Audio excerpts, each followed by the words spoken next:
MOSFET dan IC PWM-nya pecah, atau MOSFET saja yang pecah, saat power supply switching-nya dihidupkan.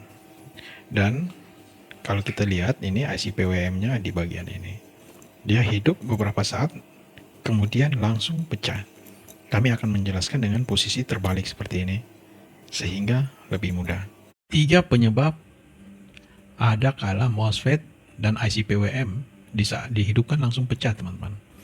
Atau beberapa saat hidup kemudian dia hancur. Jadi pertama yang perlu kita lihat, komponen pertama adalah dioda flyback atau snubber. Nah, ini harus kita ketahui di mana dia. Jadi periksa juga. Jadi pertama-tamanya ini ya, periksa ini ya.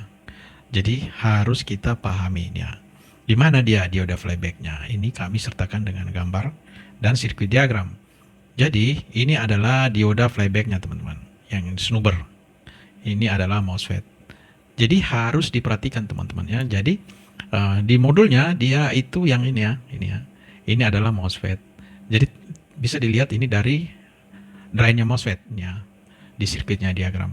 Nah, perlu juga kita lihat ini yang paling sering juga ini ya, elko ini ya. Bukan elko, kapasitor ini. Dia yang mana ada di sini dia. Jadi itu harus diperhatikan. Ini kalau bermasalah langsung tuh pecah si MOSFET, si IC PWM. Yang kedua, umpan baliknya, feedback. Jadi dia ada umpan baliknya, teman-teman. Antara primer dan sekunder itu dia diwakili oleh ini optocoupler dan TL431. Ini harus diperhatikan ya. Kalau dibalik nanti di sini dia. Nah, ini dia. Ini optocoupler dan ini WL431-nya. Ini harus diperhatikan. Diganti saja biar pekerjaannya cepat ya. Jika kita sudah mendapatkan power supply switching dihidupkan langsung hancur. Kemudian ini ya, ini harus diperhatikan. Power supply-nya bermasalah. Jadi dia overhead, over voltage, kemudian ada juga kepanasan itu dari ini ya. Bisa jadi dari optocoupler, bisa jadi dari elko filternya ini ya. Oke, teman-teman. Dan selanjutnya kesimpulan dan solusi terbaik ada ini ya yang sudah kami rangkum.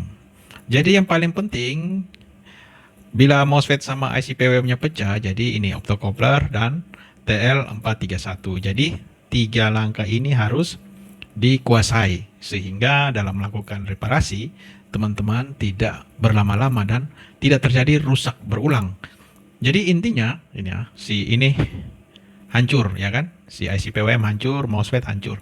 Jadi cek sudah nih snubbernya, sirkuit snubber, si optocoupler yang ini dan si WL431. Dan jangan lupa di sini ya harus stabil.